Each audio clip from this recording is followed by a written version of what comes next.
The world is hurting right now, and it's time to rise up.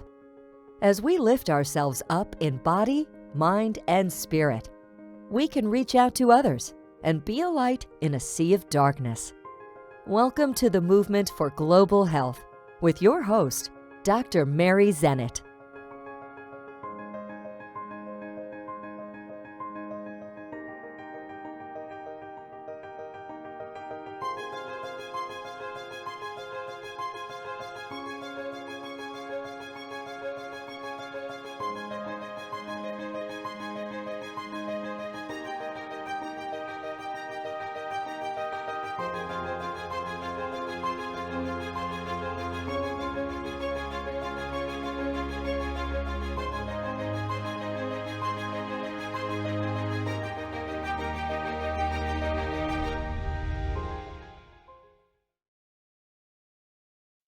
Hi, Dr. Mary.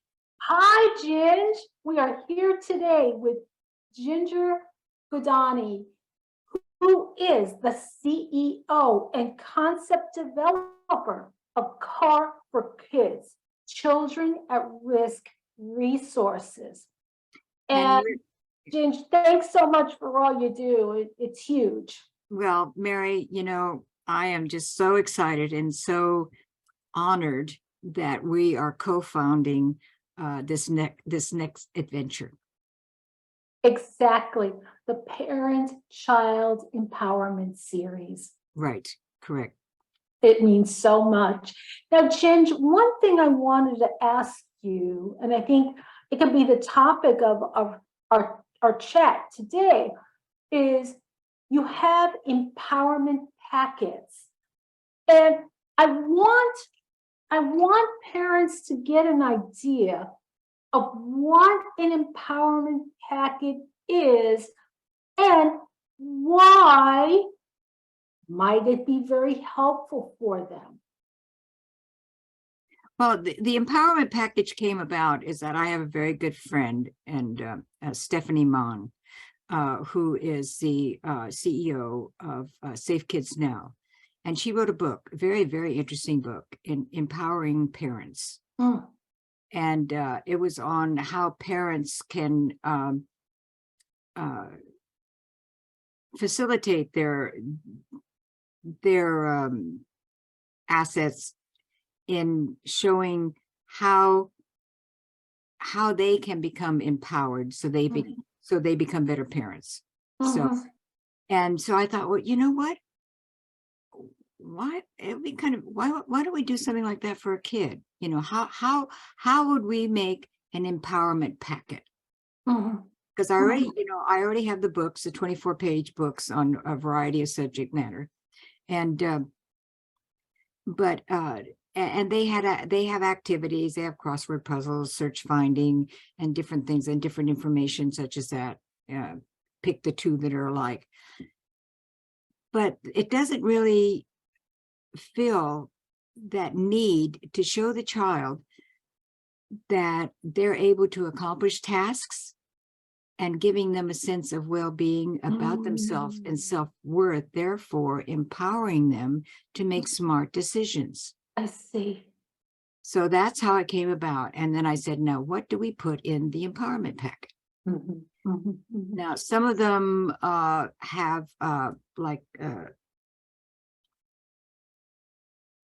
to write a play, and that one needs some help, from the parents or from grandparents or older siblings. Other, like making a paper bag, a huge paper bag, into a vest showing your lungs and whatever. They can do that on their own, right? Because in the empowerment packet, what we've done is that we've given them all the pieces. We've given them the lungs, we've given them the heart, we've given them everything, and all they have to do via a PDF file is to print it out, cut around it, and then fill in the parts that we're dealing with. Like, you could put the lungs, and they can wear the bag as a vest, so they know, that these are my lungs and this is my heart, and yes, and then also to show them all the pieces again, all the information, all the drawing, and all the necessary pieces for them to put together something that moves up and down. It shows you how you breathe. Oh. So what we do is that we provide all the tools. The empowerment package in itself is a tool, but we provide all the tools. Or like in the self-esteem one, we emphasize, they're usually about 12 pages long. We emphasize the importance of making mistakes. We emphasize that if we don't fail, we don't know how to get up.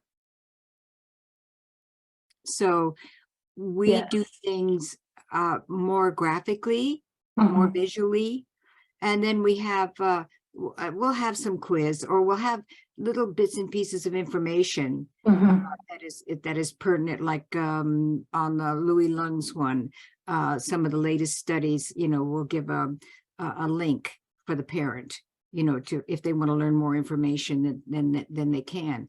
But it has to do with affording children an opportunity to do things that give them the, I want to say, backbone.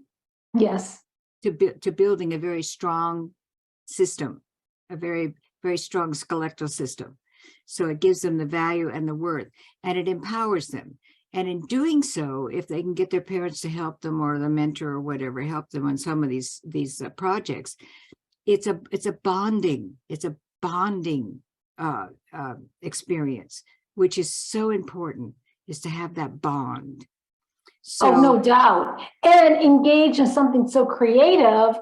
And then you're talking about it, you're asking questions, your parent or mentor is communicating with you. It's just the whole. Or we'll just ask them questions like, the one that we're doing on the cereal is going to be, it's exercising is very important. You draw the apparatus that you think is the most important to exercising. So, but it allows them, that it stimulates their creativity. And in doing so, that stimulates the value, and it also stimulates their sense of empowerment. Exactly. And then when we did that, then you and I, Mary, came to the idea, well, why don't we do it for the parents? Why don't we have like an empowerment packet for the parents? And that is like with the cereal, is the information that you can find concerning the sugars in cereals through very simple application.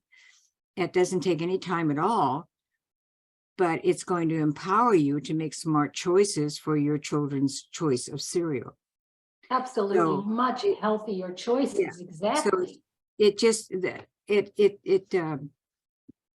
it's not a tit for tat type thing. That's making it very simplified. But what it is, it's like they're parallel to each other, and there are opportunities to to cross and to work on them together. There are other opportunities that the parents work on some of the suggestions and solutions that we have for them, whereas the children do it. And what we really encourage is for the older children to do the empowerment packet, even though it may be a grade level lower or whatever, but we really encourage the fact that they take the time to do it together. Yes. And no matter what age, no matter what age, right? It's a twofold. Exactly. Yeah, because it builds the esteem in the sibling that's helping, and it builds the self-worth in the one that's being helped. So it's very basic, and we're working on having an empowerment packet for every subject matter that we have. Right now we have the diabetes, we have the bullying, we have the smoking, and we have the self-esteem, diabetes, bullying, and isn't that crazy? I can't think of the other one at the moment, but we have 4 right now.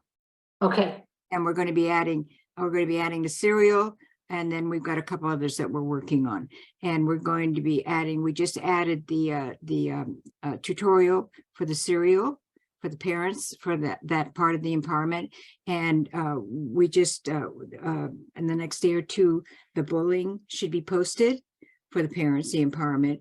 Oh, that's it. We have a bullying packet. Thank you. Yes. And then we're going to be doing the self-esteem series. There's going to be that will be posted in another week or so. And then we're working on the 3-sessioned bullying. We have the overall bullying, solutions for bullying, and also cyber bullying. Yes. So, and all of those will have a corresponding empowerment packet for the children. Wow. And these are such important life topics today. Each one of them, there's so much to unpack that having the knowledge empowers you. It And helps you. we made them very affordable. The downloads are like for the 12-page, including all of the necessary tools and instructions for that particular respective project for $2.50. Yes.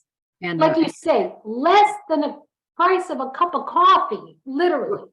please, I mean, you go to Starbucks, that's not even a cup of coffee. Well, yeah, a lot of the vendors, but my point is, it's so inexpensive for the value that you're getting.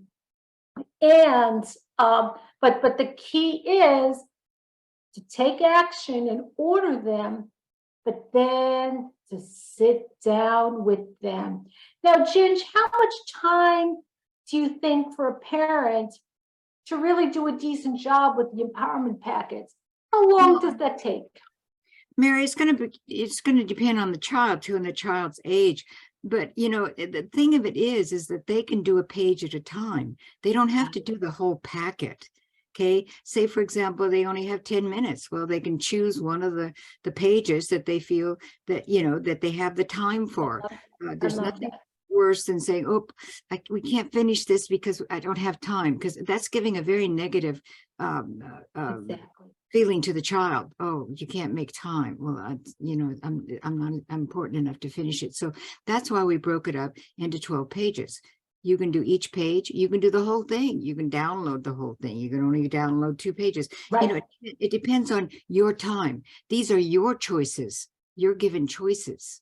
And that's what we're trying to promote. And that's what we're trying to encourage people, even if it's 10 minutes, to focus on a page. And you know, I know as well as you, I mean, Ginger, we're busy people. I mean, we live in a society that's bombarding us with things to do, right? That's just life. However, when we make up our minds and say, you know what, say I'm going to do a page a day. That's 10 to 15 minutes a day. And well, Mary, even if it's a page a week, but the consistency, this is what we're going to do, a page once a week, and do it. You know, that's the key. That's what, you know, everyone says, don't have time. You do have, and besides, you know, we find a way to make time on things that we really, that are a priority to us. You know, we find time. It doesn't make any difference if it's going out to dinner or finding that extra couple of bucks to go on a vacation or whatever. If we designate it as a priority, it gets done. And the big stuff kind of gets done anyway. It's the little stuff that gets us all screwed up, you know, and Myers are working machinery. But it just be consistent. We're going to do a page a week, or I'll print it out and you do the pages that you want, but we will come together and we will discuss the pages that you did. But just, you know, very simple, and show the child that they're important enough to take time out of your very busy schedule. And then it also gives them incentive to do kind of things on their own, so they can come back to you and say, look what I did. And this is a beautiful opportunity for you just to gush over it. Exactly. And these are such important topics. And what you've done is organize the material to focus on really, it's doing the work, it's doing the hard work for the parent is, hey, focus on these topics. And by the end of it, you're going to feel good about what you've accomplished. And even more important, your child is going to feel really empowered. They've learned a lot. Well, And- that's the one thing, when I shared, with Tommy, with my godson, when he, when I did that book for him, Color Me Well, he was having to deal with the emotions that he did not have the maturity to deal with, number one. And then he was having to deal with the emotions of the parents and the grandparents. And then he was having to deal with all these terms and everything from doctors, and children pick up things. They're like little radar receivers, and even though you may not know you're giving off that particular signal, they pick it up. And then they're left with no tools. They don't have any tools that are in their toolbox. They're emotionally immature to begin with because of their age, but then they have this added huge, complex, chronic situation that they're having to deal with, and the parents are having to deal with, and it ends up to where, unfortunately, the child's the one that suffers because they feel so totally overwhelmed and inadequate. And by giving Tommy this opportunity to learn on his terms, like what a hospital is, what a needle is, different things, and then to incorporate that in a drawing or whatever, or who would you give a shot to? And invariably it's the doctor. So I thought it was kind of clever. But anyway, just to stimulate their imagination. Children just aren't afforded their imaginations are wondrous. They're the basis of who they're going to be. And if you're always telling someone how to imagine and how to think, then what do you have? Exactly. You have a bunch of robots. Exactly.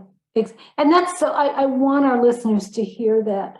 What you said about imagination is profound, because it really is, as parents, one of our very most important tasks is to cultivate our children to use their imagination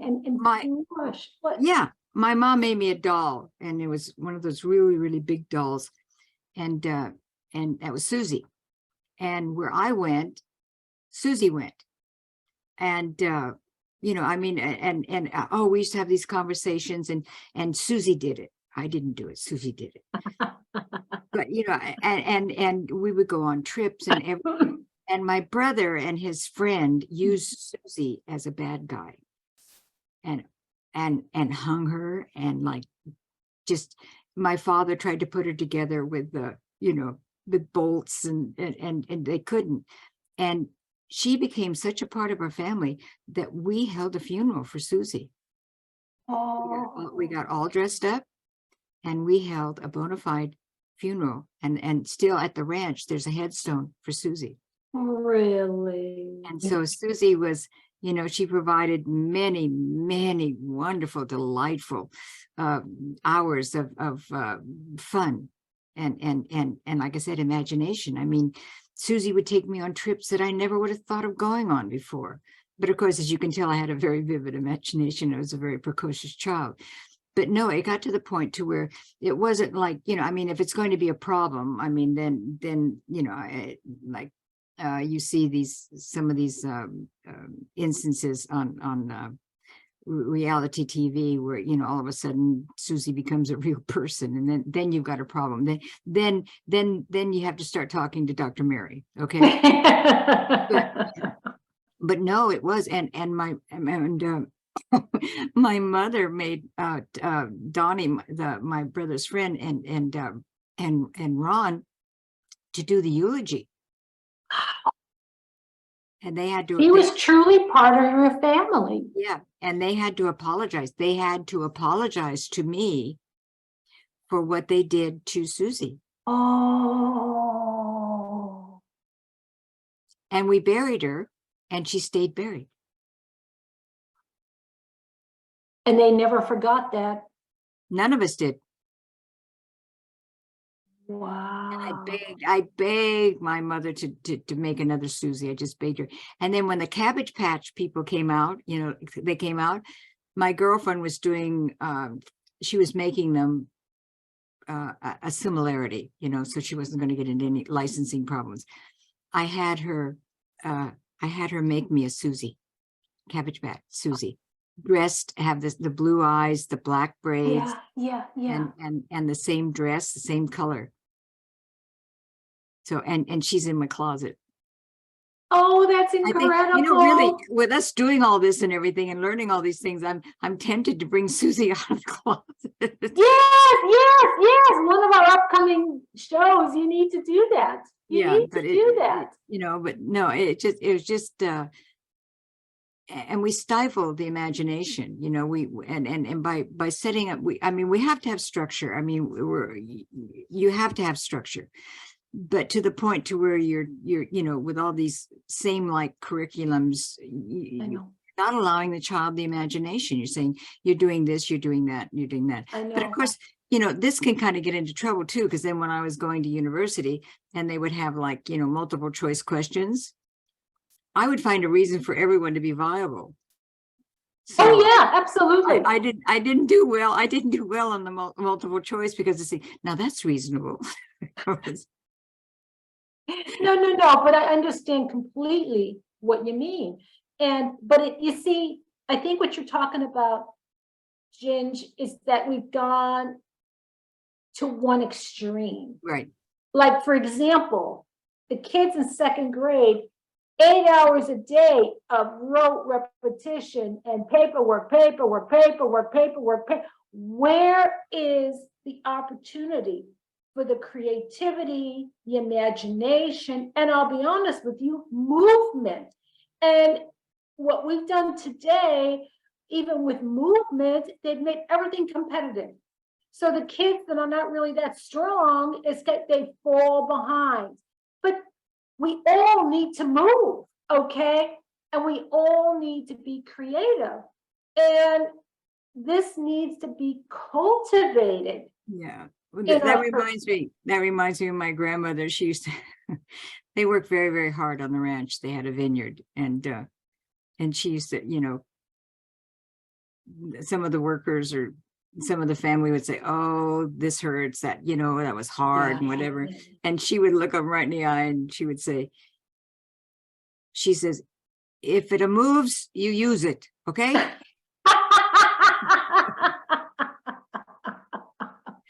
So that took care, Problem solved. When I go back, I didn't realize the heritage that I was being left, and just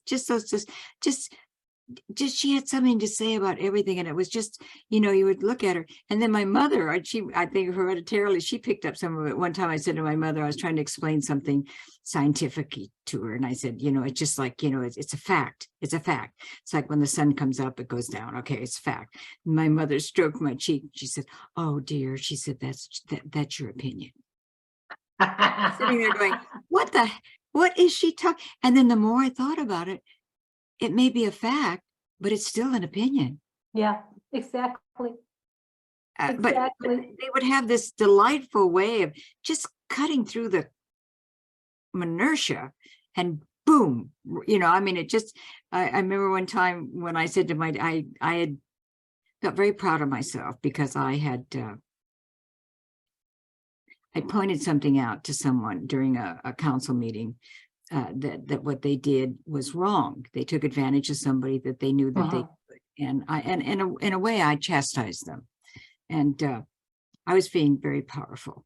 And I was talking to my dad, and I said, "Oh boy," I said, I just told them, and they couldn't take advantage of this person, and on and on. And I said, I said, my mom, didn't have any dumb kids. And without missing a beat, he said, but your father did. He wanted me to realize that I had no right to do that. I could have taken the person aside. Okay. I didn't have to do that because I was taking their respect from them by showing no respect to them. So, I got my lessons pretty short and to the point. Mm-hmm, mm-hmm. But Wow. every one of them was valuable. And that's what I'm trying to convey, not only in our empowerment packets, but in our videos, in the direction that we seem to be going. It's just like we had an interview with a corporate person, okay, just the other day. And I mean, they were, bring the sponsor $500,000, $50,000 here, $20,000 there. We'll give you 20%. Da, da, da, da. And it was just like all numbers, just numbers. And then we'll incorporate your curriculum into our curriculum, and then we'll give them the curriculum, but it's not going to deal with anything, in depth. It's just going to be skirting it because it has to do with this one particular subject matter, and we don't give people the information as to, like you deal with diabetes, so you give them symptoms, the symptoms and whatever. We don't do that. We just show how they can prevent it. And after it, I remember we were like deers in headlights going, this is wonderful. Congratulations. We think it's great. But after we talked afterwards, almost simultaneously, it reinforced the fact this is not us. It's not going to be us. This is not us. We don't. And I'll be honest with you, Ginge, being in healthcare as long as I have, so much has gone the corporate direction. Right. And we've lost a lot. We've lost a lot. And no offense to, the listeners that are involved in healthcare. I've been in healthcare my entire adult life. But when we lose sight that we're there for the patient, the patient is the fundamental reason that we're all there. When we've lost that, we've really lost everything. And what you said earlier, you were saying about our self-worth, is that each of us has such a reservoir of genuine self-worth, talents, abilities that are unique. And this one-size-fits-all society, because what it does is it tells us, oh, gee, I don't fit that little box. I'm not good enough. I'm not good. And that keeps getting pounded and pounded and pounded.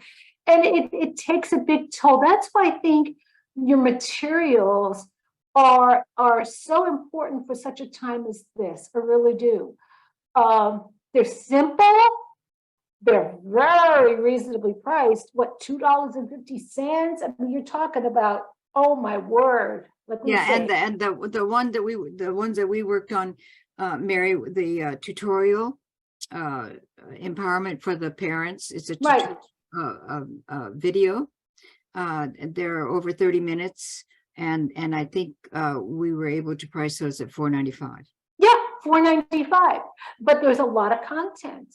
It's very enriching content, and that's still really extremely well priced. And we were talking about, just from a purely a business strategy, that if we get people to become interested, and we also have an opportunity that, you can buy a packet and you don't have to download it. But what we will do, we will see that packet gets to a needy organization that deals with children, such as in foster program and such as that. So exactly. You have an opportunity, that if you don't want to become involved, you can just order and then just say that you don't want the download. So, and then that way it provides that packet to be given to somebody that it's going to be utilized.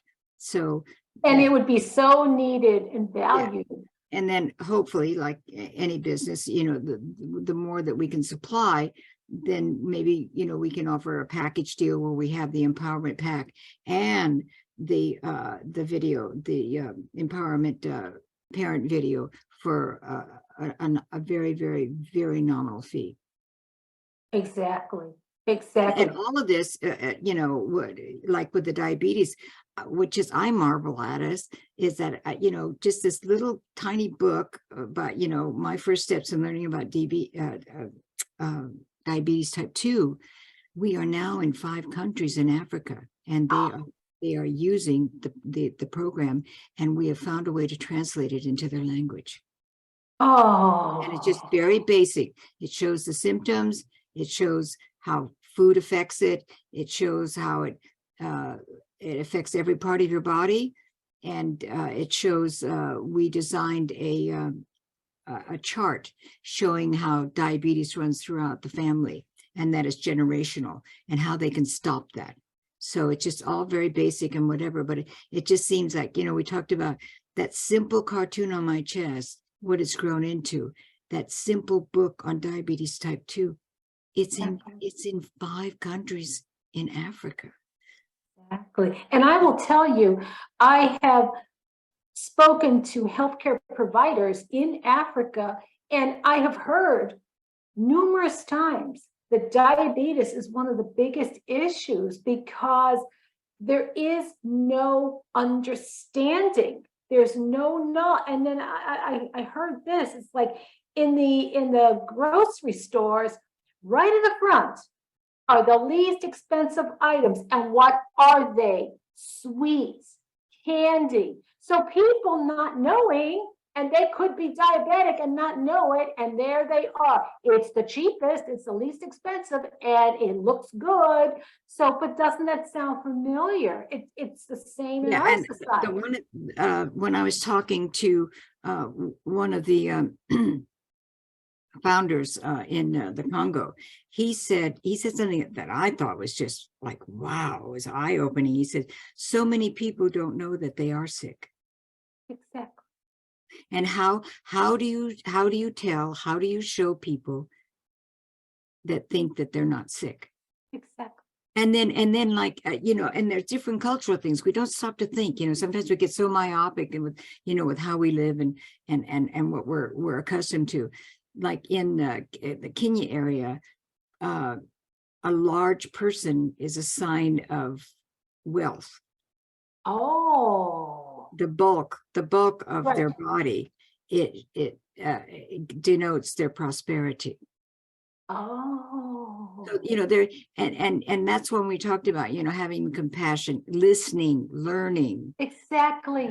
I mean, we're telling these people that their legacy has no value. They have no worth because they're not supposed to be obese. So, it's formidable, and they have a lot of information out there and everything. But like you say, unless someone understands the basics, it doesn't go anywhere. It doesn't stick. No. And we know that from ourselves. We're bombarded with information. We can only handle so much because we need time to process it. Whereas what I love about the CARR materials is that they're broken down in simple, and it's understandable with the characters, the graphics. It's not just a lot of print on a page. It really resonates with people. Well, the other thing that, it's really interesting, you talk about being observant. A lot of the material had caricatures, of different ethnic groups. And as well as I do, the children can get pretty focused. And if they don't see somebody that they can recognize or attach to, or see some familiarity, they don't look at it. No, they don't. We found that in doing the characters, giving them personalities, that they transcend ethnicity, they transcend levels of education, they transcend so many barriers. That it's like, whoa, it's so simple. How come people haven't come up with it before? Because they do now, because of the ads and everything. Nothing, the only original thing is what you keep in your head, because once they jump on the bandwagon, it's off and running in all kinds of different directions. But the bottom line is that, it's just, if you have the authenticity, it's going to show through, and people will recognize that. But authenticity isn't that common. It's just like now when you look at things, they have a lot of cartoons, or they have a lot of characters that you associate with, and you can, it's called branding. But it's the way you use it too. Like, like I said, our characters just aren't spokespeople. We have Dr. Stethoscope, who's a spokesperson, but they have their own identity. They have their own, like Latifa, large intestine, has a very haughty personality, a very, snooty, and for her to be part of the bowel system is kind of a an irony. But and then we have KT and JT kidneys, and they have, even though they're twins, they have different personalities. So and they become alive. So, and the kids let us know, like I shared with you once before, when we did Dr. Stethoscope, this little 9-year-old girl came up and she said, I don't think he's quite uplifting enough. Oh yeah. Oh, they let you know. And that's why I've shared before, and I've said to you many times, that all the material that you see that CARR has created has been a direct line from something that a child saw or perceived or shared. Yes. So really, yes. I can't even take credit, for any of it, really, except to put it together. But because it's been done already. The children have written the material. That's right. Like Tommy said, can you do this for other kids? He saw the value in it. Exactly. And so, so I listen to them. And as you probably already noticed, and I take to heart what Picasso said about finding the child within. I don't think my child's ever been within. It's always been without. So, well, we're all the better for it. I'm excited about our collaboration. I am so thankful that that you were put in my path, and I just feel that we're going to be doing something that, don't get me wrong, everything that's being done is wonderful. It has value, everything. But like you said, it's getting people to act. Exactly. That's the motivator. That's the whole key to it, is for people to take ownership. Exactly. And honest, studying lifestyle medicine, as long as I have, they said the biggest problem we have is people taking action. This is the key to the whole thing. And I'll be honest with you, spoke about diabetes. I heard a doctor recently saying this diabetes is the biggest challenge going into the next century. Is we don't have a clue how huge this is.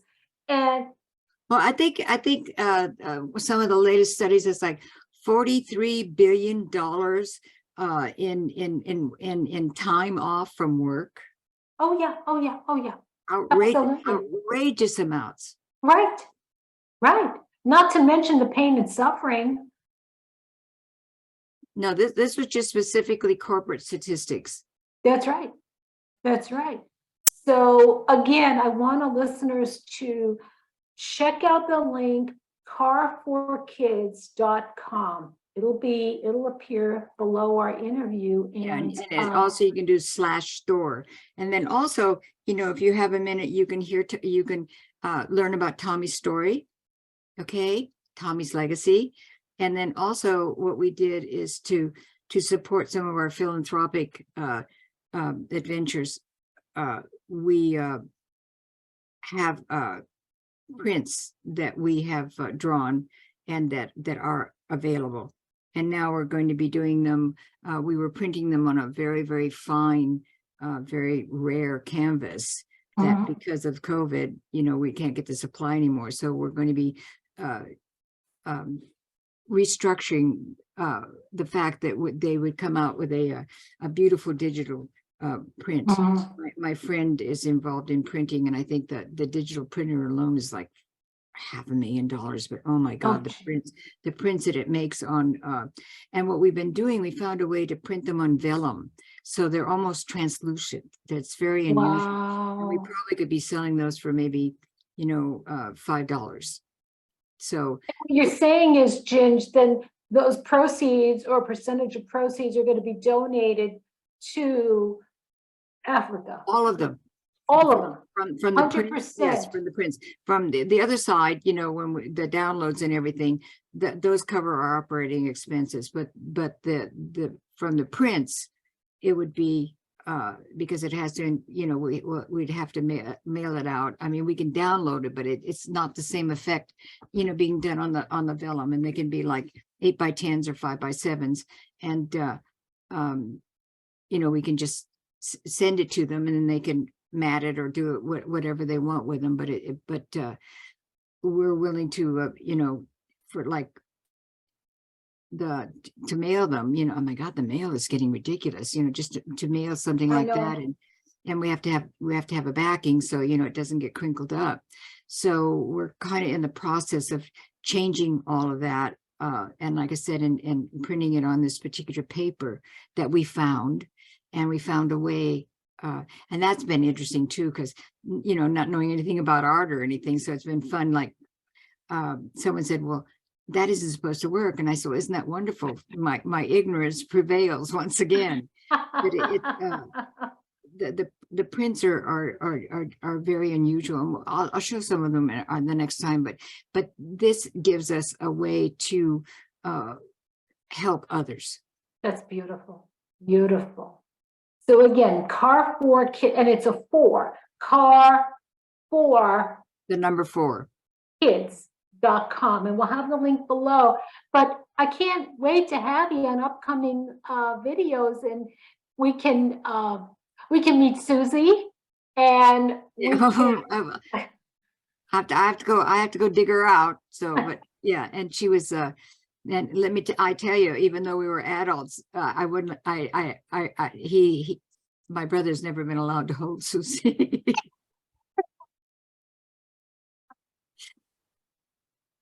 One death in the family is enough. Thank you very much. Oh, that's more than enough. That's more than enough.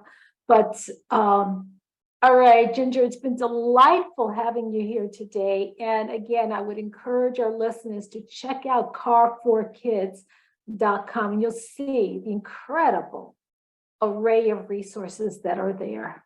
And I liked, I always like to leave something as an ending, but this is to encourage every one of you to follow your path.